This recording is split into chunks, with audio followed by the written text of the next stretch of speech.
Very good morning to all of you. कैसे हैं आप सब? मैं उम्मीद करती होंगी आप सब बहुत अच्छे होंगे और अपने अपने लाइफ में एक पॉजिटिव वाइब के साथ, एक पॉजिटिविटी के साथ आगे बढ़ रहे होंगे। आज दिन की शुरुआत हुई थी मेरी 6 बजे हुई थी, क्योंकि ना मैं रात में लेट से सोई थी 1-2 बजे पढ़ाई करते करते। वो आपको व्लॉग में लास्ट में दिखेगा। आज है दिन 7, आज 7 है।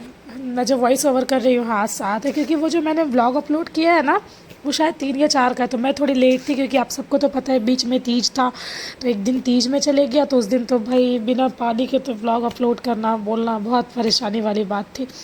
आपका सुबह का पहला घंटा ना ये निर्धारित कर देता है कि आपका पूरा दिन कैसा जाने वाला है।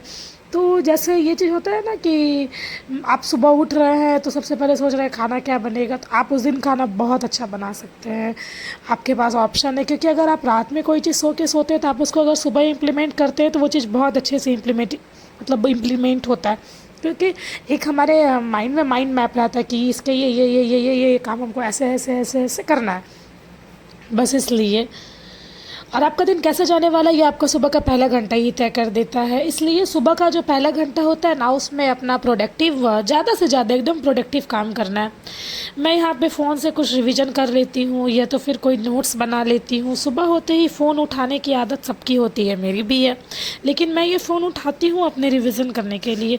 तो सुबह का आधा घंटा मैं दिया है रिवीजन के लिए। उसके बाद फिर घर गृहस्थ के जीवन की शुरुआत हो चुकी है। वो कहते हैं ना, जंगल में तपस्या करने वाला, जंगल में तपस्या करना बड़ा मुश्किल है। अरे भैया, सब कुछ नहीं है। घर पर रहकर जो तपस्या होती है ना, और जो भी ज़्यादा मुश्किल होती है ना, क्योंकि कुछ ना कुछ काम बिगड़ते रहते हैं। गृहस्थ जीवन में सच्ची तपस्या तब होती है जब आप हर दिन को एक नए अवसर मानते हैं और चुनौतियों को अवसर में बदल देते हैं। चाहे कुछ भी हो, क्यों ना हो, पढ़ाई को मान लीजिए, चाहे आपको कोई सिलेबस का कोई टॉपिक नहीं समझ में आता हो, तो आप एक ब्लैंक पेपर पर उसके बारे में पहले उस टॉपिक के बारे में लिखिए, ठीक है। दैन उस टॉपिक के बारे में अभी आप 20 से 25 मिनट दीजिए उस टॉपिक को पढ़ने के लिए।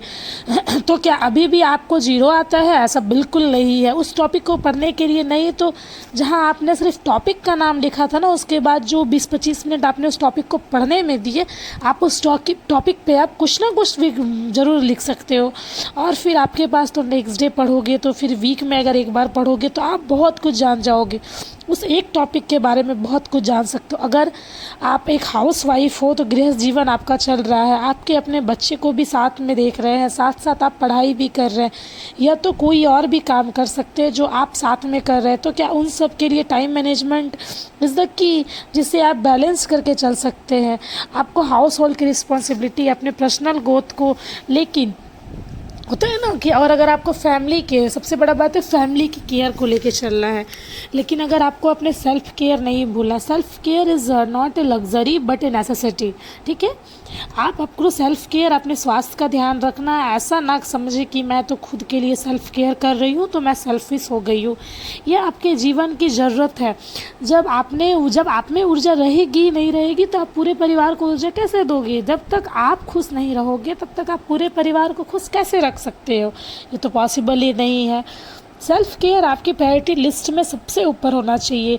कोई दिन ऐसा हो जिस दिन आप पूरा दिन बिजी हो, लेकिन कुछ ऐसा मूवमेंट निकालो ताकि आप अपने इस बैटरी को रिचार्ज कर सको, सबको अपनी एफिशिएंसी और इन्हांस कर सको, ठीक है। आपको आलस से बचना है।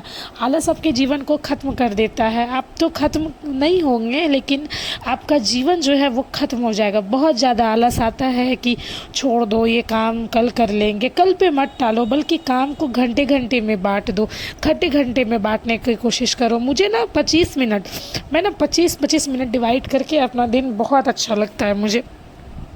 यदि मुझे 25 मिनट मिलता है तो मैं कोई एक टॉपिक कवर कर लेती हूँ, घर का छोटा मोटा काम हो जाता है। और अगर मैं दिन में ज़्यादा थक जाती हूँ तो मैं एक 25 मिनट का नैप भी ले लेती हूँ।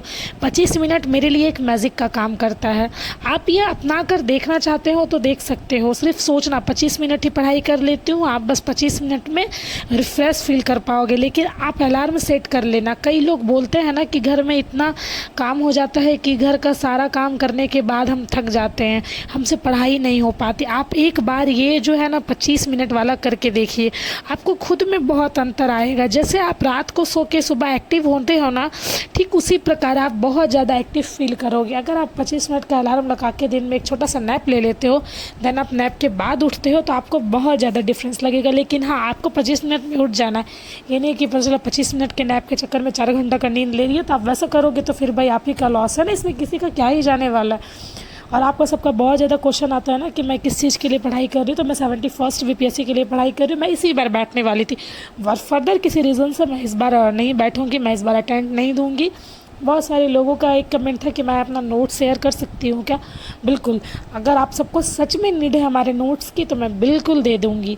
आप कंटिन्यूटी मेंटेन कीजिए। और मैं हाउस वाइफ से रिस्पेक्ट करूँगी। क्या आप एक दिन खाना बनाना भूलते हैं? क्या आप एक दिन बच्चे को केयर करना भूलते हैं? नहीं भूलते ना, तो प्लीज़ आप पढ़ाई को कैसे भूल सकती है? यही एक पढ़ाई है जो आपको अपने घर में इज्जत दिलवाएगा। समाज में तो छोड़ो यार, सबसे पहले आपको अपने घर में इज्जत चाहिए कि नहीं चाहिए, तो वो ये पढ़ाई ही दिलवा सकता है। अदरवाइज़ आपके पास कोई ऑप्शन नहीं है कि आपको घर में इज्जत मिलेगा। आप ज़िंदगी भर खाना बनाते रह जाओगे। मैं खाना बनाने वाले काम को बिल्कुल भी ख़राब नहीं कहती हूँ, लेकिन वो काम आपको इज्जत नहीं दिलवा पाएगा ना। आप 10 दिन बनाओ खाना और मेरी बात को मानो, आप 10 दिन बनाओ और एक दिन बोल दो कि आज मेरा तबीयत ख़राब है, आज सुबह से लेकर शाम तक मैं घर के किसी भी काम में अपना डिस्ट्रीब्यूशन नहीं दे पाऊँगी। आप उसी दिन से अपनी फैमिली वालों के लिए थोड़े ख़राब हो जाओगे और द एंड आप ख़राब बन के ही रह जाओगे। तो प्लीज़ अभी भी टाइम है, उठ जाओ, पढ़ लो। All the best for your any preparation, any exam, everything. जिस चीज़ के लिए भी आप प्रिपरेशन करना चाहते हो आप करो। मैं आपको डेली मोटिवेट करने का काम करूँगी। आप मेरे चैनल को सब्सक्राइब कर लीजिए। Thank you very much.